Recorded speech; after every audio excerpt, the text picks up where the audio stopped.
Hi guys, welcome to my channel. So before we get started, make sure to hit that like button, also subscribe to my channel. In this video, we will talk about, is it a good time to invest in crypto? So make sure to watch the full video. Cryptocurrencies like Bitcoin can experience daily or even hourly price volatility. As with any kind of investment, volatility may cause uncertainty, fear of missing out, or fear of participating at all. When prices are fluctuating, how do you know when to buy? In an ideal world, it's simple. Buy low, sell high. In reality, this is easier said than done, even for experts. Instead of trying to time the market, many investors use a strategy called dollar cost averaging, or DCA, to reduce the impact of market volatility by investing a smaller amount into an asset, like crypto, stocks, or gold, on a regular schedule.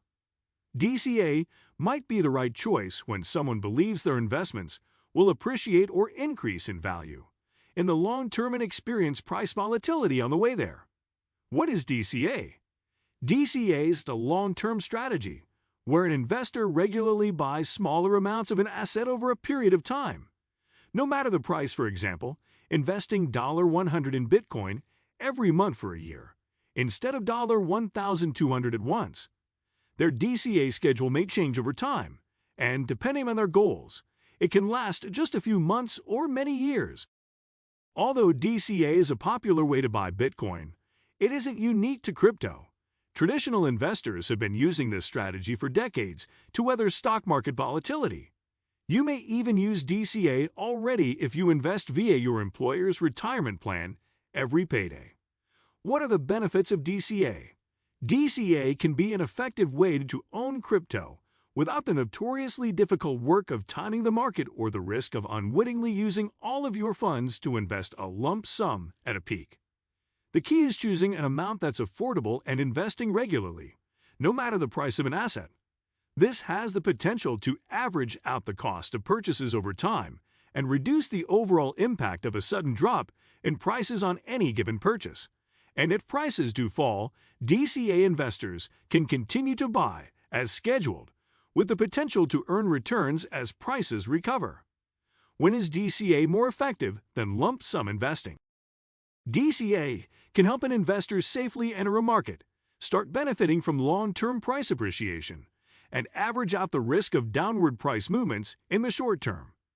And in situations like the ones below, it may offer more predictable returns than investing a lot of cash at once. Buying an asset that may increase in value over time. If an investor thinks prices are about to go down, but are likely to recover to the long term, they can use DCA to invest cash over the period of time they think a downward movement will happen. If they're right, they'll benefit from picking up assets at a lower price. But even if they're wrong, they'll have investments in the market as the price increases. Hedging bets through volatility. DCA exposes investors to prices across time. When a market experiences price volatility, the goal of this strategy is to average out any dramatic increases or decreases in their portfolio and to benefit a little bit from price movement in every direction. Avoiding FOMO and emotional trading. DCA is a rule-based approach to investing. Often, beginner traders fall into the trap of emotional trading, where buying and selling decisions are dictated by psychological factors like fear or excitement. These can lead investors to manage their portfolios ineffectively. Think panic selling during a downturn or overbetting due to fear of missing out on exponential growth. How does DCA work in practice? Of course, the success of any DCA strategy is still subject to what's happening in the market. To demonstrate, let's dig into an example using real-world prices right as they approached Bitcoin's biggest downturn to date. If you invested $100 in Bitcoin every week starting on December 18, 2017, near that year's price peak, you would have invested a total of $16,300. But on January 25, 2021, your portfolio would be worth approximately $65,000, a return on investment of more than 299%. In contrast, going all in as prices are peaking is generally considered a bad idea. But how can you know If you had taken that same amount of $16,300 and invested it all on December 18, 2017, you would lose nearly $8,000 throughout the first 2 years. Although your portfolio would recover, you would have lost out on the ability to compound your profits in the meantime, and maybe even scared yourself into selling your Bitcoin at a loss. Now let's say you waited a year and invested $200 in Bitcoin every month between December 2018 and December 2020. In this case, your portfolio would total just over $13,000 in 2020, compared to $23,000 from investing lump sum. This all-in investment would have earned you a higher profit, but it also would have been riskier. Any significant price movements after your initial investment date would have affected your whole investment. Dollar cost averaging is all about hedging your bets. It restricts your potential upside in an effort to mitigate possible losses. Serving as a potentially safer choice for investors, it works to reduce your chances of taking serious hits to your portfolio caused by short-term price volatility. To know if DCA is the right strategy for you, it's important to think about your unique investment circumstances. It is always best to consult a financial professional before undertaking a new investment strategy. Is now a good time to invest in crypto? Now for some other out-loud statements of our own prejudice. We believe that at a minimum, 2 cryptocurrencies will survive and probably prosper long-term. Bitcoin, because it is the closest to the gold standard amongst crypto. It is truly decentralized, doesn't have a guru or pharaoh type leader espousing its potential to change the world or change your ability to fund your kids' college fees, and it has been around a long time now. Institutions have started to invest in Bitcoin in reasonable number, and they have most likely done so as they follow the changing demographic of their clients. If GNU not Unix, Bitcoin is not beans. And Ether, because although it most certainly does have a founding guru, it also actually has utility insofar as you need it for gas fees for transactions on its blockchain, and crucially its blockchain might become a major transaction bust for the metaverse even as the metaverse goes mainstream.